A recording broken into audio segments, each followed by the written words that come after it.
नमस्कार साथियों, स्वागत आप सभी का। और मैं हूं आपके साथ सुनील। और जैसे कि मैंने आपको बताया था कि हमने हरियाणा की जो करंट अफेयर है, स्पेशल जनवरी 2025 की जो करंट है वो हमने शुरू की है। आज ही हमारी तीसरी क्लास है और इससे पहले दो क्लासें हुई है। आपने उन क्लासों को देखा होगा और बिल्कुल बढ़िया से आपने उनको समझा होगा और अच्छे से आप अपनी कॉपी के ऊपर नोट्स बना रहे होंगे। जब तक आपका सीईटी होगा तब तक हम करंट अफेयर को बिल्कुल बढ़िया से तैयार कर लेंगे। तो अगर आप क्लासों को कंटिन्यू करते हो तो करंट कहीं और से पढ़ने की ज़रूरत आपको नहीं पड़ेगी। और आज की क्लास का हमारा जो फर्स्ट क्वेश्चन है ये आपको यहाँ पे दिख रहा होगा। और जितने भी स्टूडेंट्स जो पहली बार चैनल पे आए हैं, सब्सक्राइब करके बेल आइकन जरूर दबाया करो ताकि नेक्स्ट वीडियो का नोटिफिकेशन आप तक पहुँचे और एक अच्छा कंटेंट जो है वो आपको यहाँ पे करवाया जा रहा है। हरियाणा में बेटी बचाओ और बेटी पढ़ाओ योजना को वर्ष 2025 में कितने वर्ष पूरे हो गए हैं। अब ऐसे वाले क्वेश्चन है ना। अब ये जनवरी की करंट अफेयर बनी है तो जनवरी के अंदर इसकी शुरुआत होती है किसकी, बेटी बचाओ और बेटी पढ़ाओ की। आइए अपन इसको ठीक से डिस्कस करते हैं। अगर मैं कहूँ कि बेटी बचाओ और बेटी पढ़ाओ ये जो योजना है ना, ये हरियाणा में कब शुरू की गई थी, ये हरियाणा के कौन से डिस्ट्रिक्ट से शुरू की गई थी। इसकी शुरुआत होती है 22 जनवरी को और 22 जनवरी 2015 को इसकी शुरुआत होती है। 22 जनवरी 2015 में इसकी शुरुआत हरियाणा के कौन से डिस्ट्रिक्ट से की गई थी, पानीपत से इसकी शुरुआत की गई थी, है ना। तो एक बात आपको ये पता होनी चाहिए। दूसरा ये है कि पानीपत से इसकी शुरुआत किसके द्वारा की गई थी, तो भारत के प्रधानमंत्री नरेंद्र मोदी के द्वारा इसकी शुरुआत की गई थी। तो बेटी बचाओ और बेटी पढ़ाओ के जो मेन मकसद था कि हरियाणा में जो लिंगानुपात है यानी जो सेक्स रेशो है ये सबसे कम है भारत के अंदर। जैसे अगर मैं कहूँ कि 2011 की जब जनगणना होती है तो क्वेश्चन ये आता है ना कि भारत में सबसे कम सेक्स रेशो कौन से डिस्ट्रिक्ट कौन से स्टेट का है, तो अपने हरियाणा का ही आता है। 879 था उसमें।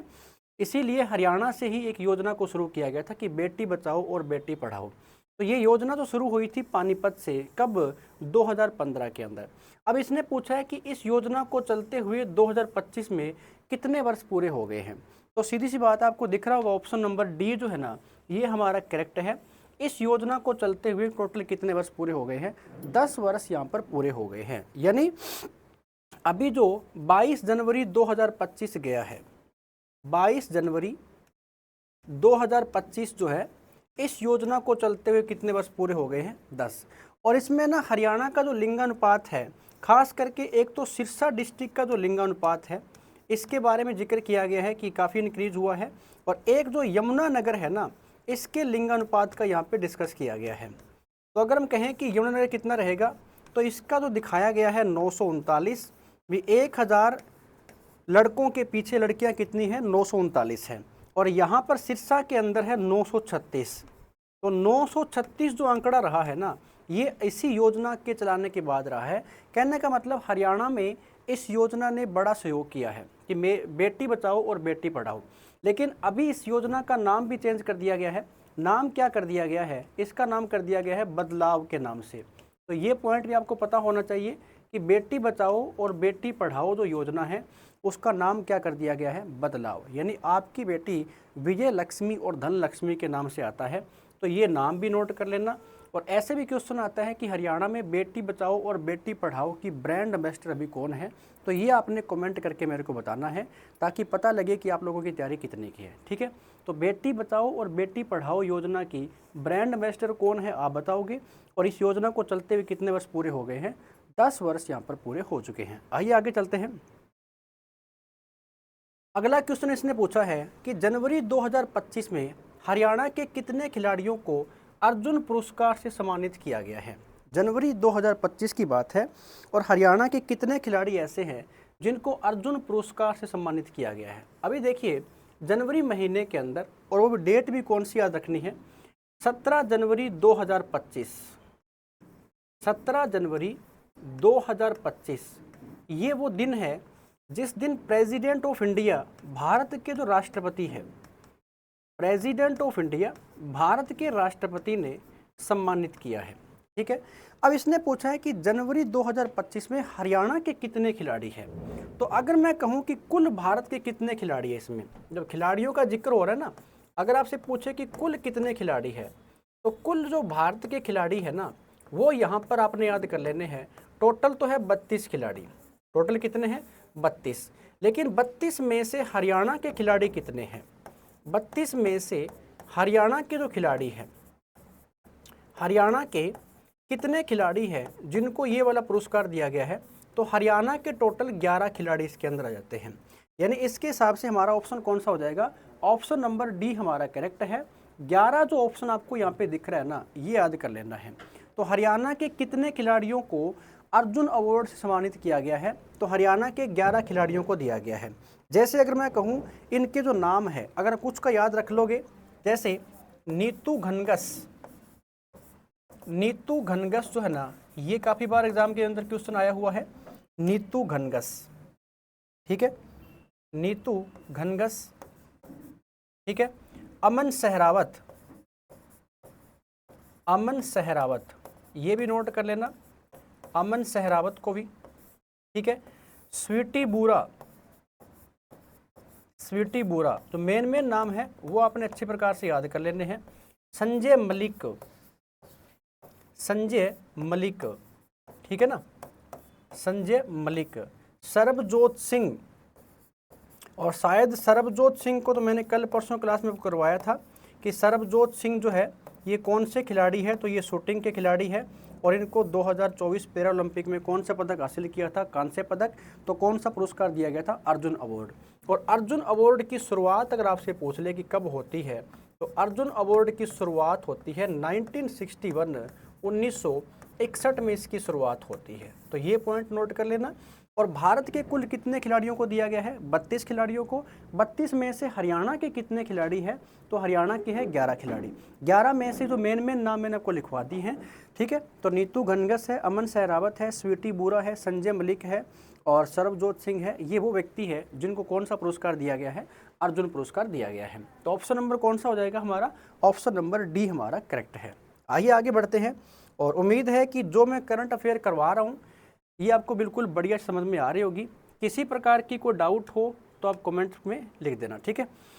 अगला क्वेश्चन है कि 14 जनवरी 2025 को पानीपत में कौन सा मराठा शौर्य दिवस मनाया गया है। अब कितना अच्छा क्वेश्चन है ये, यानी अभी हम जनवरी महीने की जो करंट अफेयर है ना, उसको हम यहाँ पे पढ़ रहे हैं। तो देखिए इस क्वेश्चन का आंसर आप टिक करते हैं कौन सा रहेगा। अगर मैं कहूँ कि 14 जनवरी की डेट को क्यों चुना गया है, और मराठा शौर्यों की बात यहाँ पे हो रही है कि मराठा शौर्य दिवस जो मनाया गया है, आपको पता होगा कि मराठों का जिक्र आता है तो हरियाणा के पानीपत का नाम भी आता है, पानीपत।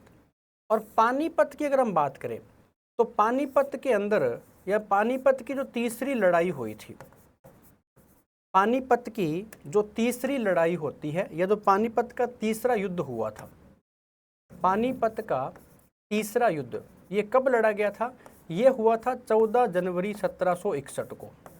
14 जनवरी 1761 को क्या होता है, पानीपत का तीसरा युद्ध होता है, ठीक है। ये युद्ध किस किस के बीच में हुआ था, ये युद्ध हुआ था एक तो मराठों के बीच में, और मराठों के सामने कौन है, अहमद शाह अब्दाली है, अहमद शाह अब्दाली। तो मराठों और अहमद शाह अब्दाली के बीच में क्या होता है, ये वाला युद्ध होता है।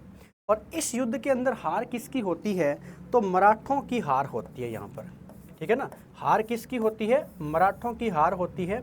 और मराठों की सेना का नेतृत्व कौन कर रहा था, सदाशिवराव भाऊ, सदाशिवराव भाऊ जो है ना, ये इसकी सेना का नेतृत्व कर रहा था यहाँ पर, ठीक है। तो एक स्थान का नाम पूछ लेता है कि बताइए पानीपत के तीसरे युद्ध से संबंधित हरियाणा में कौन सा स्थान है, तो इसी पानीपत के अंदर है जिसका नाम है काला अम्ब। क्या नाम रहेगा, काला अम्ब।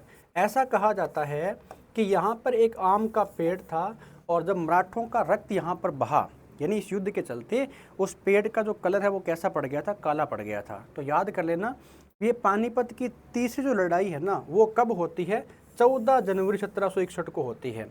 तो 1761 से अभी 2025 के अंदर इस जो युद्ध को कितना समय हो चुका है, तो आपको बताएंगे ऑप्शन नंबर डी, 264वां जो शौर्य दिवस है ना, ये मनाया गया है कहाँ पर, पानीपत के अंदर।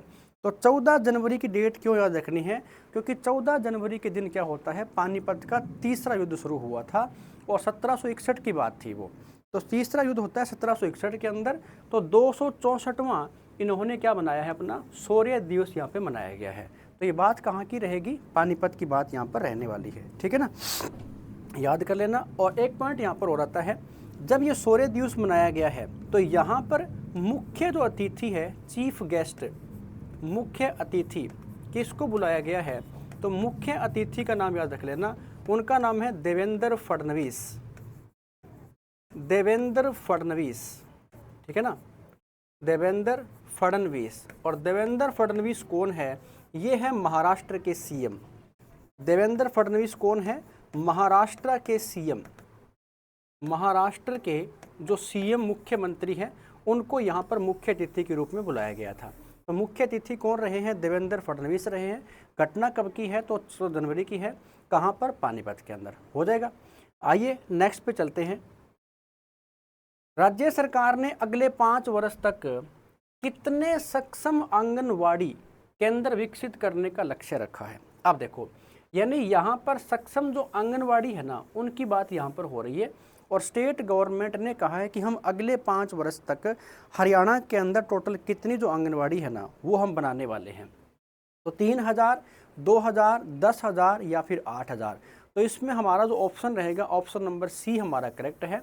हरियाणा सरकार ने ये लक्ष्य रखा है कि हम 10,000 क्या बनाएंगे, आंगनवाड़ी, वो भी सक्षम आंगनवाड़ी की बात यहाँ पे हो रही है। ठीक है। अभी तक अगर मैं कहूँ कि पूरे हरियाणा में कितनी जो आंगनवाड़ी है ना, ये चल रही है इससे पहले, तो पूरे हरियाणा में जो आंगनवाड़ी केंद्र है वो अभी तक बने हुए हैं 25,692।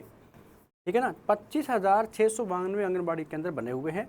अब इन्होंने एक और निर्णय किया है कि हम अगले 5 वर्ष तक 10,000 जो और सक्षम आंगनबाड़ी है ना, उनको हम यहाँ पर विकसित करेंगे।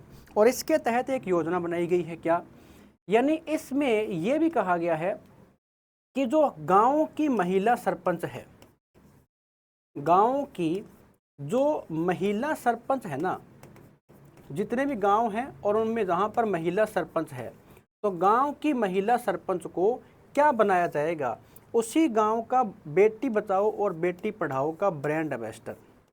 बेटी बचाओ, और मैंने आपसे पूछा भी था कि बेटी बचाओ और बेटी पढ़ाओ का हरियाणा का ब्रांड एम्बेसडर कौन है, ये तो आपने मेरे को कमेंट करके बताना है, ये बात याद रखना। और अगर पूछे ना कि इस योजना में क्या निर्णय लिया है, इसमें बताया गया है कि गांव के अंदर जो महिला सरपंच होती है ना, महिला सरपंच को गांव का ही क्या बनाया जाएगा, ब्रांड एम्बेसडर बनाया जाएगा। तो बेटी बचाओ और बेटी पढ़ाओ का ब्रांड एम्बेसडर गांव में महिला सरपंचों को बनाया जाएगा। और कितने आंगनबाड़ी केंद्र हरियाणा में चल रहे हैं, 25,692 में चल रहे हैं। अभी हरियाणा सरकार ने क्या घोषणा कर दी है कि हम अगले 5 वर्ष तक कितने और बनाएंगे, 10,000 जो आंगनबाड़ी केंद्र है ना, वो हम यहाँ पे और बनाएंगे। ओके, आइए अगला क्वेश्चन क्या कहता है, हरियाणा सरकार ने 2025 में कितने अमृत सरोवर विकसित करने का लक्ष्य रखा है। यानी ये जनवरी की करंट अफेयर हम पढ़ रहे हैं। और जो भी साथी चैनल के ऊपर पहली बार आया हुआ है, सब्सक्राइब करके बेल आइकन जरूर दबाना। और ये जो हरियाणा की करंट है, ये शायद ही आपको कोई करवा रहा होगा। इस क्लास को हरियाणा के कोने कोने तक पहुँचाने का काम कीजिए, और मैं आपको यहाँ पर बिल्कुल बढ़िया से वो जो करंट है वो करवा रहा हूँ, ठीक है ना। हरियाणा सरकार ने 2025 में कितने अमृत सरोवर विकसित करने की, अब देखो अमृत सरोवर की बात यहाँ पर हो रही है।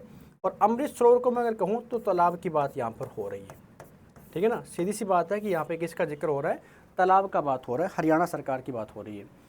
तो अभी हरियाणा के अंदर कुल कितने डिस्ट्रिक्ट हैं, 22। तो 22 डिस्ट्रिक्ट में कितने अमृत सरोवर बनाए जाएंगे, 22 डिस्ट्रिक्ट के अंदर टोटल 2200। कहने का मतलब कितने ज़िले हैं, 22। हरियाणा के अंदर अभी 22 डिस्ट्रिक्ट है, और इन 22 डिस्ट्रिक्ट के अंदर प्रत्येक डिस्ट्रिक्ट में कितने बनेंगे, तो प्रत्येक डिस्ट्रिक्ट में 100, ठीक है ना। प्रत्येक जिले में, तो प्रत्येक जिले में कितने बनाए जाएंगे, प्रत्येक जिले में 100 तालाब जो है ना वो बनाए जाएंगे। अब एक जिले में अगर 100 तालाब बन रहे हैं तो 22 में कितने हो गए, 2200। और ये अमृत सरोवर विकसित करने का जो लक्ष्य रखा गया ना, ये हरियाणा सरकार की तरफ से 2025 के अंदर निर्णय लिया गया है कि हम पूरे कितने बनाएंगे, 2200 जो तालाब हैं वो बनाएंगे यहाँ पे, ठीक है। हो जाएगा। तो हर जिले के अंदर कितने बनेंगे, हर जिले के अंदर 100 तालाब बनेंगे। हालांकि केंद्र सरकार ने, अगर मैं कहूँ कि हरियाणा सरकार को ये लक्ष्य दिया था, केंद्र सरकार ने हरियाणा सरकार को लक्ष्य दिया है कि आपने कितने टोटल है 1650 जो अमृत सरोवर है ना वो बनाने हैं। लेकिन हरियाणा सरकार का फैसला क्या है कि हम एक डिस्ट्रिक्ट के अंदर 100 बनाएंगे, तो 22 में कितने हो जाएंगे 2200। ऑप्शन नंबर कौन सा रहेगा हमारा, ऑप्शन नंबर बी हमारा करेक्ट है। आइए आगे बढ़ते हैं।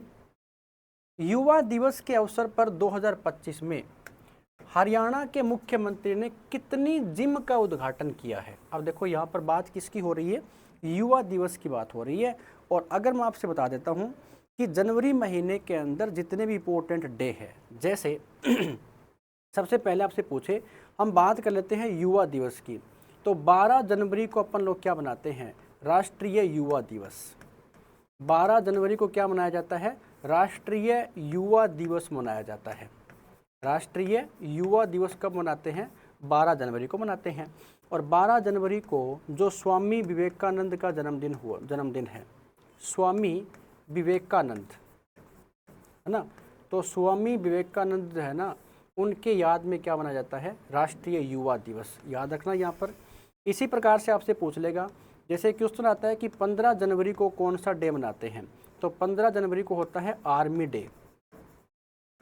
आर्मी डे यानी थल सेना दिवस कब मनाया जाता है, 15 जनवरी को। एक आपने याद रखना है 9 जनवरी को, और 9 जनवरी को हम किस दिन के रूप में मनाते हैं, प्रवासी भारतीय दिवस के रूप में मनाते हैं। प्रवासी भारतीय दिवस के रूप में इसको मनाया जाता है 9 जनवरी को ना, तो प्रवासी भारतीय दिवस याद कर लेना।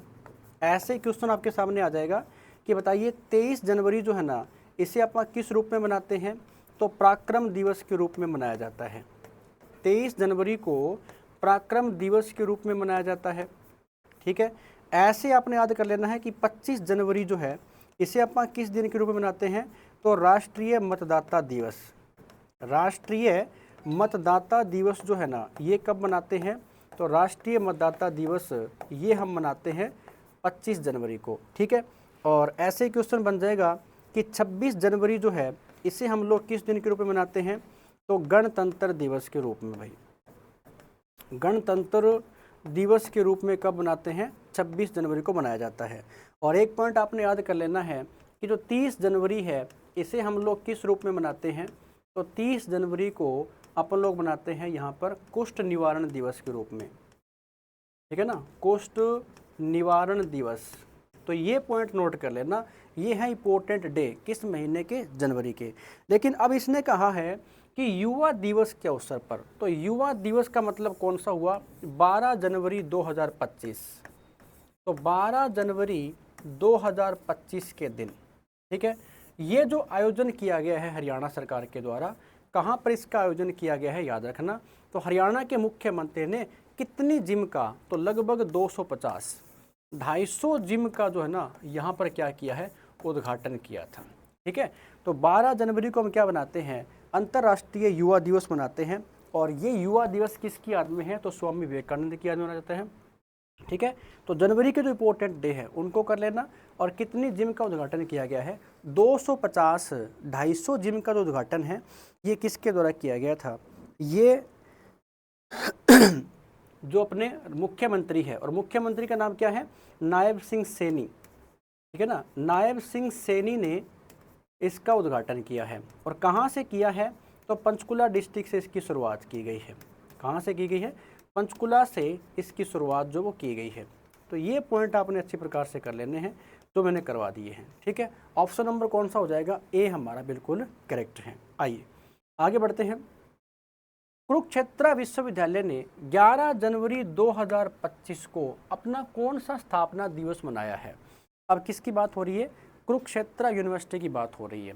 और आपा ने क्या पढ़ते आ रहे हैं कि कुरुक्षेत्र विश्वविद्यालय क्या है, हरियाणा का पहला विश्वविद्यालय है। ठीक है, अब इसमें देखिए, यहाँ पर कुरुक्षेत्र यूनिवर्सिटी की बात हो रही है। तो अगर मैं कहूँ कि कुरुक्षेत्र यूनिवर्सिटी की जो स्थापना है, ये सबसे पहली बार कब की गई थी, तो स्थापना होती है 11 जनवरी के दिन। ठीक है, और 11 जनवरी 1957 का दिन है ये। 1957 में जिनका नाम है डॉक्टर राजेंद्र प्रसाद, डॉक्टर राजेंद्र प्रसाद जो है ना, उन्होंने क्या काम किया था, इसका उद्घाटन किया था। कब, 1957 के अंदर।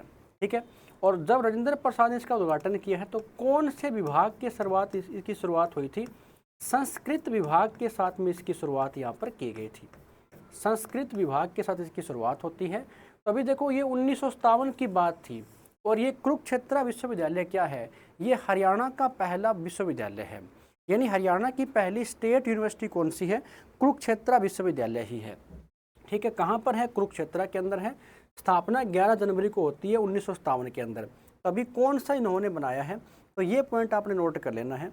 कुरुक्षेत्र यूनिवर्सिटी के बारे में अगर क्वेश्चन आ जाए तो इन्होंने अपना 68वां जो स्थापना दिवस है ना वो मनाया है। कौन सा है, 68वां। क्योंकि 1957 के अंदर राजेंद्र प्रसाद उसमें कौन थे, प्रेसिडेंट ऑफ इंडिया थे, भारत के राष्ट्रपति थे।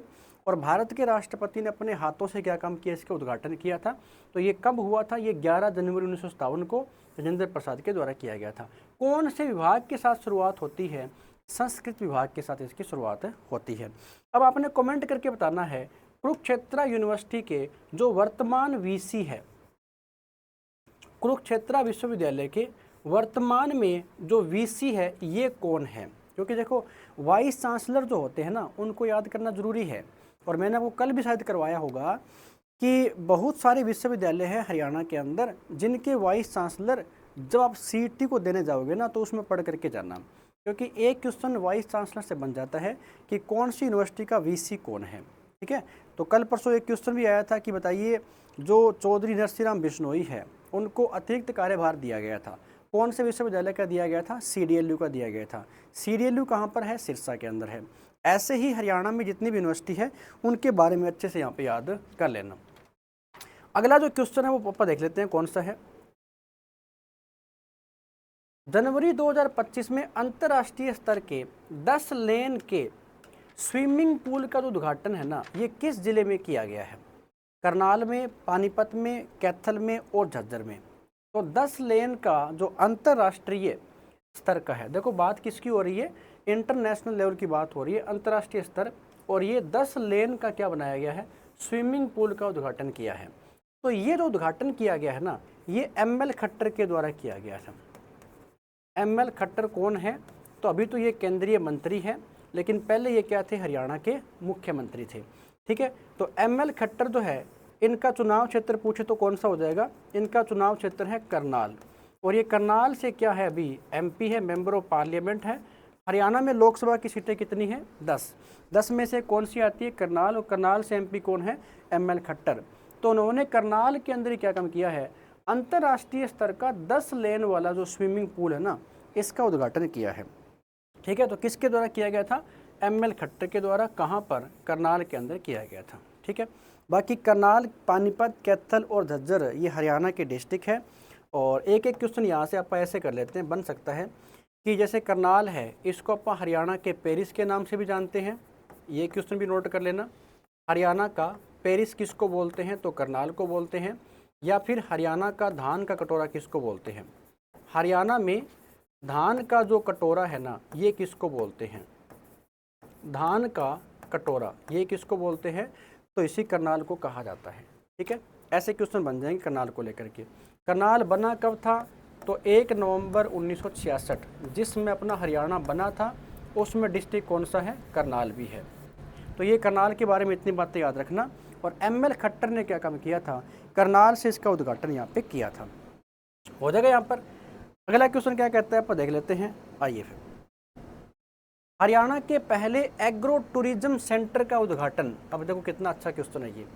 एग्रो टूरिज्म सेंटर का उद्घाटन मुख्यमंत्री ने किस विश्वविद्यालय में किया है। मैंने कहा ना आपको, हरियाणा के अंदर जितने भी यूनिवर्सिटी है उन यूनिवर्सिटियों के बारे में पढ़ लेना। क्वेश्चन यहाँ से करंट के बन रहे हैं और क्वेश्चन यहाँ के VC से बनेंगे। ठीक है, अब देखिए इसने पूछा है हरियाणा के फर्स्ट पहला एग्रो टूरिज्म जो है ना इसका उद्घाटन कहाँ पर किया गया है। एग्रो टूरिज्म सेंटर का उद्घाटन चौधरी देवीलाल यूनिवर्सिटी के अंदर। देखिए चौधरी देवीलाल यूनिवर्सिटी हरियाणा में कहाँ पर है, तो ये सिरसा के अंदर है, सिरसा में है। और इसकी स्थापना हरियाणा में कब होती है, तो इसकी स्थापना की गई थी 2003 के अंदर। ठीक है, ये पॉइंट नोट कर लेना। और इसी का जो VC है ये किसको नियुक्त किया गया है, नरसिंह बिश्नोई को किया गया है, अतिरिक्त कार्यभार दिया गया है। ये आप कल पढ़ चुके थे।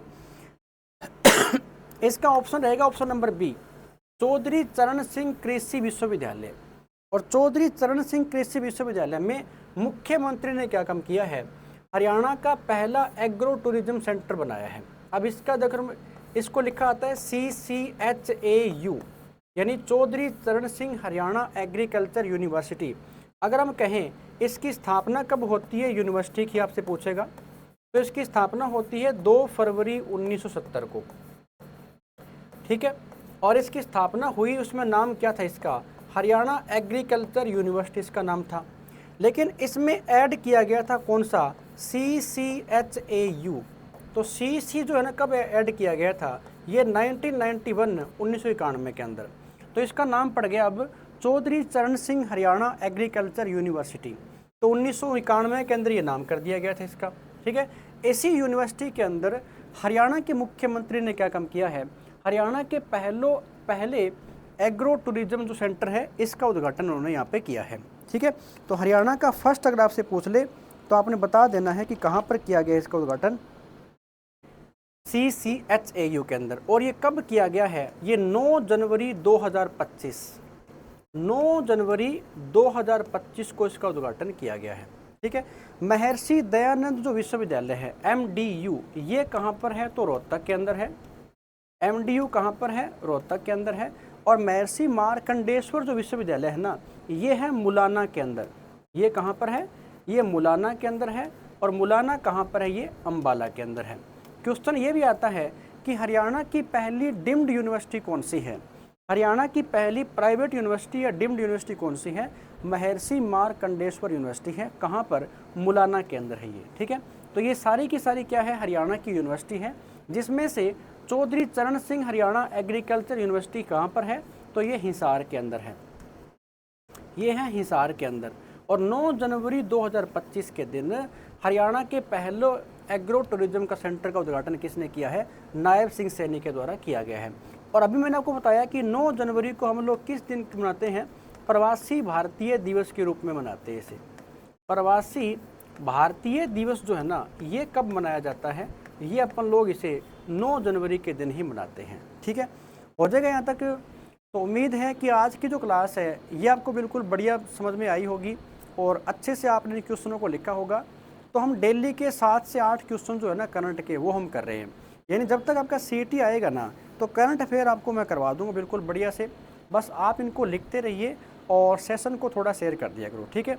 तो मिलते हैं फिर कल कुछ ऐसे ही और क्वेश्चन के साथ। तब तक इस क्लास को पढ़ते रहिए और आगे बढ़ते रहिए। Bye bye, take care students.